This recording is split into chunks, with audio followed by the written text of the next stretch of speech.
Hello, I'm Food Daniel. Here are my predictions for the IWFL games to be played on May 9th. Wisconsin Warriors at the Iowa Crush. Well, something's definitely wrong with the Wisconsin Warriors, that's for sure. They're not doing so hot. The Iowa Crush?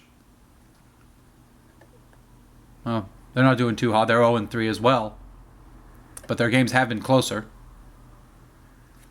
Somebody's going to get their first win. And I'll predict the Crush. I'll say by between 2 or 3 touchdowns, because they seem to keep their games a bit more competitive than Wisconsin. Madison Blaze the Minnesota Vixen. I think this is going to be a good close game.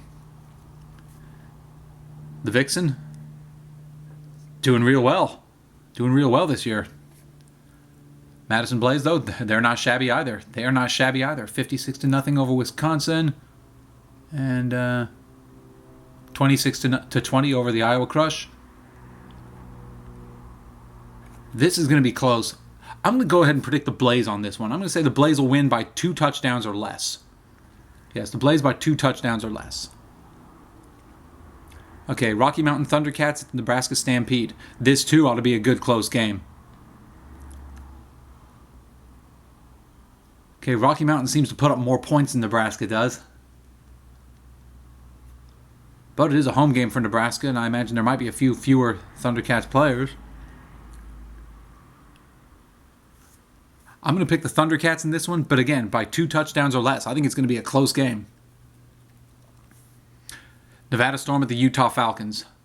Well, last week, the Falcons beat the Nevada Storm in Nevada. I think it was 60-0. So I'm expecting something similar here. Gruesome win for the One of the Falcons' assistant coaches asked me to predict the Falcons to lose just so we can see what it feels like. Okay, Mr. Crosland, just for you, here it is. Nevada Storm are going to win. Gruesome win for the Nevada Storm. There you go. How does it feel? Sacramento Sirens at the California Quake. Well, the Sacramento Sirens are 4-0, and every game has been by 41 points or more. That's not going to change. Gruesome win for the Sacramento Sirens. Connecticut Wreckers at the Maine Rebels. These two teams played each other in week 2. The Wreckers won in Maine 26-0. I don't see why that would be any different. So I'll say record by 3 or 4 touchdowns.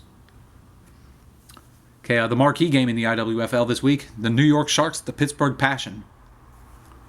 Now, marquee or otherwise, the Passion are just too dominant of the Eastern Conference. The Sharks, they'll put up a good, tough fight, no question about it, but they ain't getting past the Passion. I'll say the Passion by 3 or 4 touchdowns. I'd love to be wrong, though. I hope it's a close one. Philadelphia Firebirds, the Washington Prodigy. Firebirds are looking real good. I mean, other than that 55-8 loss to the Pittsburgh Passion, Firebirds have won their 3 games.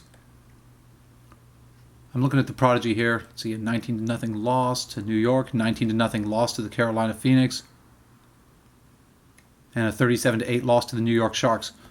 So yeah, Philadelphia should have this game without too much trouble. I'll say by 3 to 4 touchdowns. Carolina Queens, the Baltimore Nighthawks. Oh, the Carolina Queens, let's see, they beat the Tennessee Train, they beat the Huntsville Tigers, they lost to the Carolina Phoenix. As for the Baltimore Nighthawks, see, they lost to the Philadelphia Firebirds. They beat Toledo Rain. Okay. I'll say Baltimore will win this one by 2 to 3 touchdowns. I know when you get to the East Coast, I start winging it because I never get to see these teams. Tennessee Train at the Carolina Phoenix. Well, the Phoenix aren't quite as dominant as they were previous years. In fact, I'm not sure they're really dominant at all, but they do have some wins.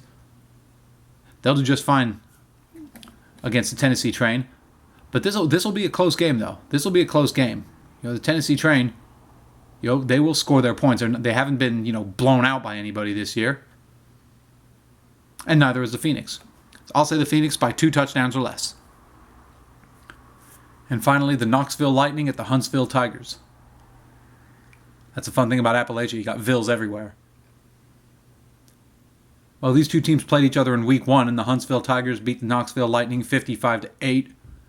So, no reason in the world to expect otherwise. And that was in Knoxville. This one's at the home. Huntsville's at home this time, so that'll be something similar. Gruesome win for the Huntsville Tigers.